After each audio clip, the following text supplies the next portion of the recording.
the live version and benefit from all of the questions and answers too. So kind of they can be here even though they can't be here today right now. Okay, if you're on a mobile device, you can find the little Q&A feature at the bottom of your phone. Just click on that and then you can type in your question and submit it to us that way as well. All right, so I'll go ahead and introduce our speakers today. So I'm Stephanie Coplin, Park Project Manager with Parks and Recreation. We're also joined by Sam Trun. Hi, Sam. We also, hi. And then we have Jessica Geisler. I'm sorry, I should say Sam is with the Department of Public Works. So he's joining us. He'll be updating us on some of the pedestrian improvements that are coming your way. And then we have Jessica Geisler. She's the Marketing and Outreach, Public Outreach Manager for Department of Parks and Recreation. She'll be the host for the question and answer session. So she'll be fielding all of your questions and finding the right person to send them to so that we can get your questions answered. And then we also have Andy Quinn. He's your region manager for Parks and Recreation. So he'll be answering any questions that might pop up about the park that's there. All right, so here's a roadmap for today's presentation. We'll start off by checking in with Sam from the Department of Public Works on those pedestrian improvements. And then next, I'll provide a little refresher on the Shadeway project. In case you weren't at our first public meeting, we'll do a little background on that. And then we'll take a look at the results of the online survey we circulated back in October. And then after that, we'll review 3 structure options that we put together based on your feedback from that first survey. And then last but certainly not least, we'd really love to hear from you. So if you have any questions or feedback, we'll have lots of time at the end for those questions. Okay, so with that, I'll go ahead and turn it over to Sam. Well, thank you, Stephanie, for the introduction. Good evening, everybody. My name is Sam Trun. I'm a project manager with the Department of Public Works.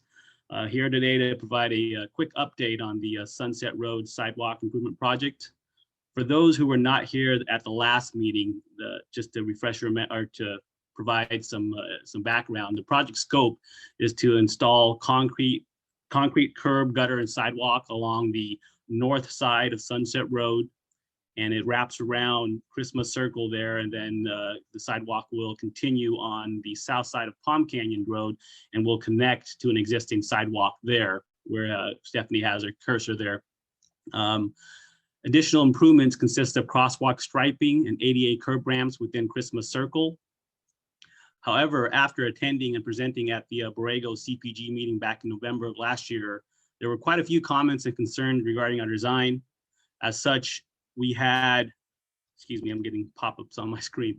Later.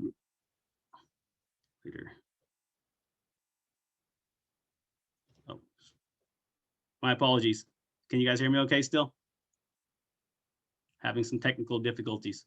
We got you, Sam. I think okay, we just sorry about had that. Your video start. Thanks, Sam. You're doing great. Okay. Got it. Okay. So yeah, after attending the Borrego CPG meeting in November of last year, we had quite a few comments and concerns regarding our design. As such, we had a field meeting with a few members of the community along with CPG members. And as a result of that meeting, we went back to the drawing board and we added 2 additional features to the project. One of which is a traffic calming curb pop out along Palm Canyon Drive, and also a curb pop out right there, adjacent to Christmas Circle there, to kind of slow down the traffic. As we know, there's quite a bit of speeding going on, coming from Palm Canyon going into Christmas Circle. And additionally, we're going to be providing a flashing beacon that would be activated by a push button. So that was another feature we added to help drivers see pedestrians as they cross the crosswalk there. We also had plans to install a 3-inch tall speed table below those crosswalks that you see there. However, we consulted with the Borrego's fire department, and it will ultimately be omitted from the project due to potential delays and it can cause to emergency vehicles. So for the most part, that's the project scope. As far as the status of the project right now, we're still in 50% design, heading to 100% design at the moment. And I just went to the CPG a couple weeks ago, and we received CPG approval with the caveat that we consult with the fire department, which we did, and now I have to go back to the CPG this coming month to, I guess, get that design feature removed, and then we would be fully we will have full concurrence from the CPG for this particular project. As far as the schedule, the project will closely follow with the shade structure project, and will be touched on later in the meeting by Stephanie. That's it for me. Right. Thanks, Turn it back to you. All right, thanks so much. Okay, so to complement the pedestrian improvements that DPW is working on, the Department of Parks and Recreation is developing a Shadeway to connect Christmas Circle to Borrego Springs Park, the library complex, and the Sheriff's Department along Sunset Road. So our hope is really to enhance the pedestrian experience by providing intermittent shade for those making their way to and from these different public amenities to Christmas Circle and the downtown core. So the Shadeway will consist of a series of 11 structures that will be sited along Sunset Road on the north side to combine with the pedestrian improvements that DPW is working on, and they'll be designed to maximize shade.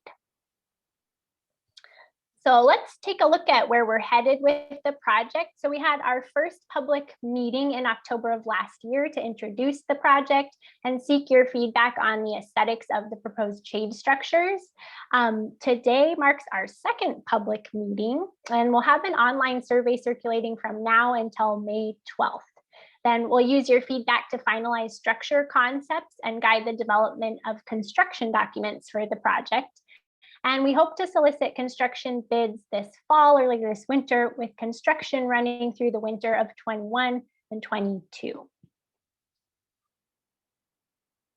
Okay, so in that first public meeting in October of last year, we introduced the project, and we really sought your assistance deciding on what the new structure should look like. As part of this effort, we circulated an online survey from October 22nd to November 5th. We had 26 individuals from the community participate in the survey, and through the open comment section, we learned that residents would really like to see coordination in style and in color with existing features like the Art Institute, the library, and then the picnic shade structures at the park. So when we asked in the survey, which of the following structures match your vision of what the shade structures could look like, participants seemed to agree that they would either like the shade structures to be clean and simple, artistic, or match the existing structures at the park. And then when we asked about materials and colors, we asked which of the following material or color palettes would you prefer for the structures. Most community members who participated in the survey supported the use of neutral colors, followed closely by raw metal or earthy tones. Oh, and then coming up are the options we developed, but just based on your feedback, we put together 3 different structure options for you to review and comment on through the online survey that will circulate following the presentation. We'll also post the survey links in the question answer or the chat so that you can find those, but we'll have them available on the website, and I'll put the link up at the end as well, so you can find that. But we're going to use your insights and preferences that you share with us to develop one final structure concept to advance through detailed design and construction documentation. And keep in mind that the options that follow, they're just representations of what's possible with our available resources and our understanding of the local climate and conditions, but they can continue to evolve towards a final structure with your guidance. So really based on your feedback today. Okay, so let's take a look at the first option. So option 1 features a cantilevered structure with a solid roof and an artistic perforated screen to provide additional shade along the back of the structure. So we got some comments in the online feedback about some screening for pedestrians, but also providing additional shade. So we explored that. For this particular structure, a variety of finishes are available for the roof and the panels that are consistent with the desire to use neutral, raw metal, or earthy colors for the structures.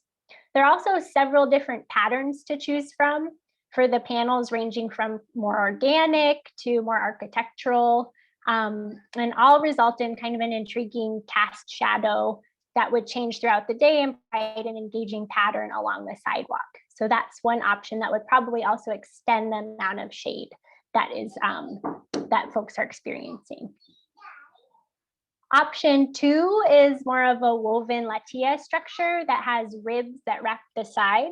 This option, we had some comments about keeping the structures light and airy. So this option has a lighter and airier feel, but it would also provide less shade overall. As with the previous options, several different colors and finishes are available.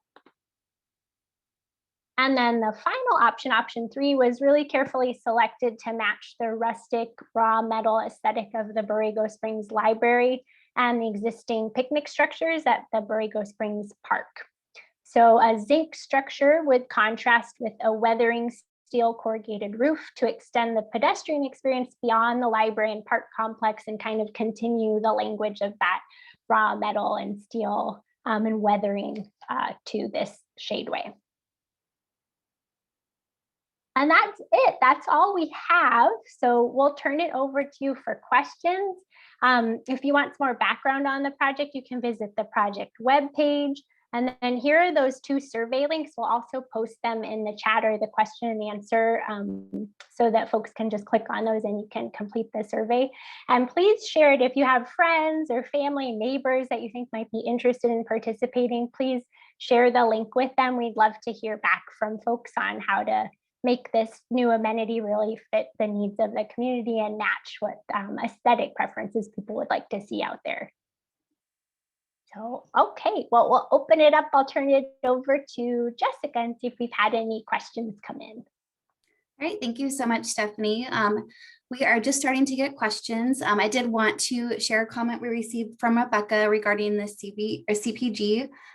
We just wanted to clarify that it's the Borrego Springs Community Sponsor Group. So we've got the language correct there, and we apologize if we might have misrepresented that when it was first presented earlier. Okay, so I have a question from Bob. How many are being considered and at what cost? So Stephanie, I believe that might be a good question for you. That's a great question. So the actual series of shade structures, they'll be intermittent, and we're looking at 11 structures. The 3 options that we've considered range in cost from 10 to 25,000 per structure. And that's just for the structure. So that doesn't include things like the transport to get it to the site or any of the construction and installation costs that are associated with that. So just for the structures alone, if we were just to purchase the structures, it might be anywhere from like 110,000 to 275,000 for the 11 structures.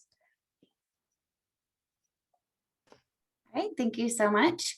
Our next question comes from Rebecca. Rebecca is asking, are the images and colors on SurveyMonkey as well? Great question. I'll hand that back to Stephanie. Oh, that is a really good question, and they aren't on SurveyMonkey as well, but if you email me, I can try and share those options with you as well so that folks can look at them. We tried to stick to kind of pulling out, so I pulled out the colors that I thought were consistent with either neutral or raw metal or kind of earthy tones. So I pulled those out, but there are additional colors that are kind of on the bolder end of the spectrum. So like red and bright blue and yellow, I didn't include those because we heard in the feedback that was kind of the least preferred. But we can share those if you're interested. I can share that with you. If you just email me. So let me get my email back here, or you can call me. Great, thanks, Stephanie. We have another budget-related question here, or comment. This is coming from Elaine. She's saying, please relay the cost is already appropriated as a continued library build-out.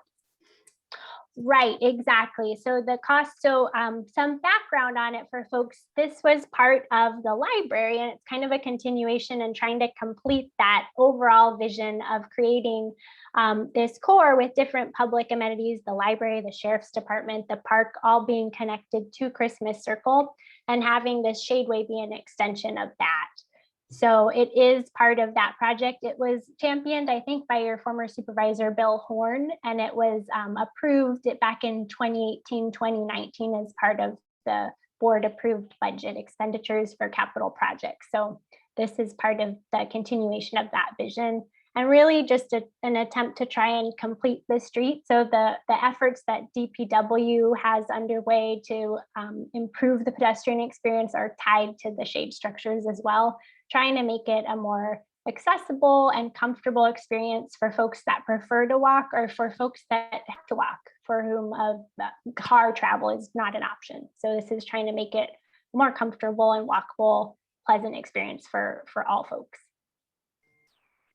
Great, thank you. We have a couple of questions about design, but before I jump there, I just want to stick with the budget question. Bob also asked if tables were included in the prices that were shared. If tables were included, I'm not exactly sure what Bob means about that, but the price that is quoted includes things like the finishing and the different costs to manufacture it that are associated from the different shade structure manufacturers. But we can kind of, if you email me, Bob, we can look at the breakdown if you want to see kind of what they quoted in each of the structures. Thank you. Karen and Chuck have a really cool recommendation here. They're saying, if possible, could you merge the metal design concept in the existing library structure with the side designs from example 1? Yes, that's a great question. And I do know from speaking to the manufacturer of this one that is possible. So yes, we could do something like that, maybe with core 10 or weathering steel as the panel in the back, and one of the same types of patterns. Actually, both of these companies that quoted these structures use the same pattern provider. It's Parasole, I think, is the company that manufactures the panels. So yes, both of them could have that option. So if you preferred that, we could look into that as an option.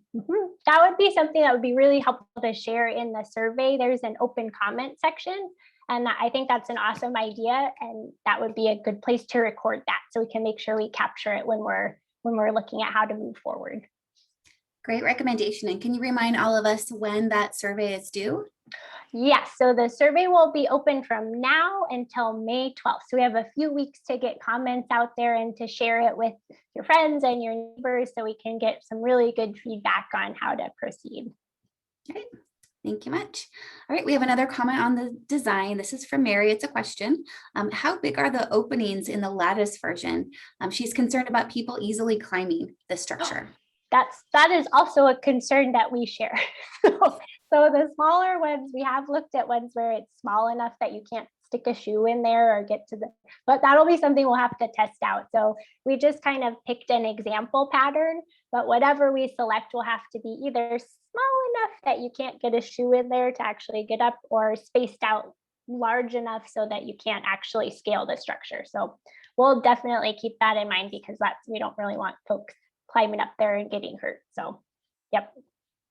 Okay, great. And I'm going to jump to another question that's related to that design there. Betsy's asking, in option 1, which side of the structure is the vertical wall? If it's on the west wall, would it create any type of security issue, or is it see-through? That's a really good question. So the panel, because it's perforated, will be semi-see-through. So you'll be able to see through it. And then based on what we select, there's like different densities of the pattern. So it could be a little bit more open, or it could be a little bit more concealed. I think we would want it to be visible. I know the sheriff's department will probably want it to be something that you can see through. Most likely, they might alternate on which side, but probably it's going to be on the north side. So the side not facing the street. All right. So jumping back to the seating question, Wheeldon's asking if there will be seating at each of the 11 shade structures. And then Elaine also has a comment saying that the tables along Palm Canyon Drive were funded outside of county funds. So I don't know if that's a way to pull those two questions together, or if you have any more information on what exactly will be provided within those shade structures.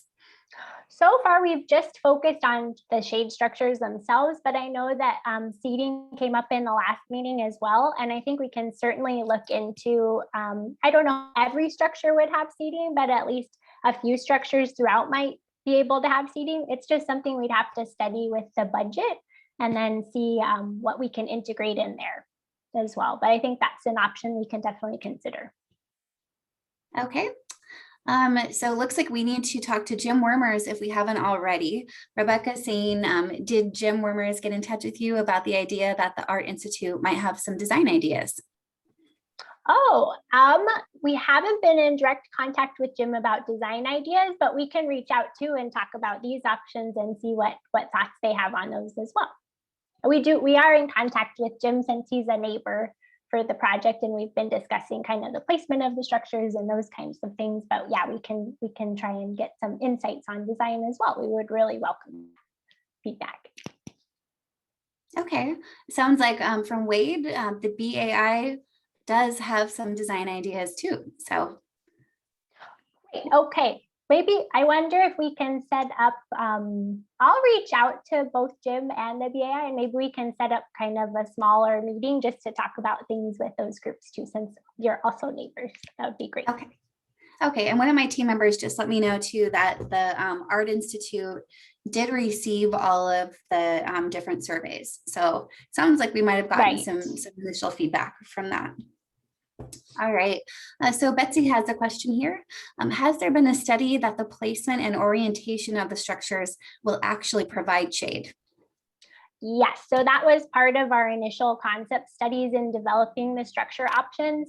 The consultant that we're working with did study the solar array and the solar orientation and how things would be best sited to maximize shade. So part of the layout that we're pursuing and the placement has to deal with maximizing shade, as much as possible on that side of the street to align with the sidewalk. And make sure that we're providing as much shade as possible throughout the year. Okay. We don't have any more questions right now, but this could be a good time to remind the group what next steps look like, right? So we're collecting survey data right now. At what point can we review the results of that? And when is this whole thing going to happen? Good questions. Okay, so we're collecting feedback right now until May 12th. And then we'll synthesize that feedback and we can share. We don't have another public meeting scheduled, but we can try and share the results on our website. So we might be able to put together something similar to this where we can graphically represent kind of what we've heard back from folks and summarize the feedback. And then we'll take all of that feedback and we'll use that to inform what we develop as the final structure. And we could probably share that on the website as well. We're looking to bid and award a contractor, so later this summer or fall. And we're working closely with DPW. The schedule is an estimate of when we'll be prepared to do that, but that's kind of what we're aiming for by this fall. And then with construction running into the end of this year and early next year, hopefully wrapping up by the spring or early summer of next year. So yep, that's where we're headed. Great, thank you for that update. All right, John Wood has a question. Will this be like a shaded tunnel? It will not be exactly like a shaded tunnel because the structures themselves will be intermittently, so it won't be solid. That would be, we just don't have the budget to do that, but we're trying to provide intermittent shade so you have a regular pattern of shade and respite as you walk along Sunset Road. So those 11 structures will be placed intermittently along the road. All right, and in line with that last comment, it sounds like Ed is hoping that the decorative panels on the west side will help block that afternoon sun. That is also our hope. So we're studying that because as the orientation changes throughout the day, it actually is really beneficial to have that side panel to cast additional shade because when the summer or the winter, when it's lower, it's helpful to catch that and get some extra shade there. So we'll try to capture that. All right, so Rebecca has a comment here and question. Seems like the panel would provide more shade if it was facing south toward the street. Safety issues aside, could the light and airy possibility have the panel facing that way? On the south side, we'd have to explore it a bit. I know there are visibility issues just with traffic on the south side. So I'll go back to the map so we can look at. So if we have it on the south side, there are some kind of sight lines and things that we have to keep clear for folks. So most of the structures will be kind of the foundations will be towards the north side and then cantilevered out, but we're looking at exactly how to place that, and we'll consider whatever options we have that come forward and see if it's feasible with what we need to meet in terms of safety and visibility too for sheriff patrols and that kind of thing. So we'll just have to kind of coordinate with everybody to come to the best result. Great, thank you. So this next question involves county libraries, and I will just throw out there that we work very closely with county library staff. It's kind of nice to have a property where a park sits up against a library and creates a really nice central spot for the community, but we work closely with them on a lot of different campaigns. So this question is appropriate. Bob is asking, since this is part of the library build out, do you know if the library plans to complete the solar hookups for electric car charging? This could be a good use of money. And I'd actually like to bring in Sam to see if he has any feedback on that. I don't know if he has any updates regarding solar hookups or electric car charging, just being part of like the road plan out there. Yeah, as far as to my knowledge, there's DPW and CIP is not working on any solar projects or car charging stations out there as part of this project, as far as I know. Okay, but since this was part of the meeting, it, of course, will be recorded with our plans moving forward, and we'll certainly connect with libraries for information. Stephanie, do you have anything to add to that? We'll look into that. I know part of our scope for the shade structures was to also look at solar capacity in the future. So all of the structures could potentially support solar if that's desired in the future. So we've looked at that for at least the structures component. I haven't heard about vehicle charging, but I know that that's kind of a new initiative, and there will be more stations expanding as pilots throughout the county. I just don't know if the library here is one of those spots, so we can look into that and see. Great, thank you. All right, I don't have any more questions or comments. The survey links in both English and Spanish have been posted to the chat. We also have them up on our website, sdparks.org. And one of our staff members also put the direct link to all of the information about this project, which is on our development pages within sdparks.org. So feel free to click in that link and learn all about this project. As we get the results from our public meeting survey, we will post them there. And then Stephanie, can you give us a time frame for when people might want to check back to see when that information is available? I would say that we'll close the survey on the 12th, and then we'll have probably a couple of weeks to process it and analyze it and get it ready to share with everyone. So probably towards the end of May. End of May. Okay. End of May, yeah. Mm-hmm. Okay, so yeah, so take a look back at that page, maybe bookmark this website if you guys can, and check back. Also feel free to reach out directly to Stephanie. She'll be able to share the latest project updates. Let me just post her email here real quick. So you can that over. Email me, you can call me, whatever is more comfortable for you. And if you have ideas that pop up as well, we can discuss those related to the design or anything like that. Try and capture them in the survey, because that's kind of what we use formally to make the recommendations for what we should do moving forward. But if you have just ideas and you want to talk through them, you can call me or just send me an email too. Perfect. Well, nothing else new has come in, so I'll hand it back to you, but just wanted to say thank you all. It's been a pleasure to help out with the Q&A portion of tonight's meeting. I am very excited for these panels and can't wait to be out visiting Borrego soon. Oh, we have one comment here from Bob. There are vehicle charge connections already as part of the library solar array. They're just not live connections. Okay, great point. We'll definitely connect with libraries. I'm gonna write that down. Thanks, Bob. Okay. All right, I think that's all we have. So if you have anything else, feel free to contact me, and just thank you for taking some time out of your evening to join us and look at the options. We so appreciate your feedback and your participation, and we're looking forward to see what the final structure will be with all of your feedback integrated. So thank you so much, and everybody be safe and live well, and we'll be back on the project webpage with some updates about the results. All right. Okay, take care, everybody. Bye, thank you.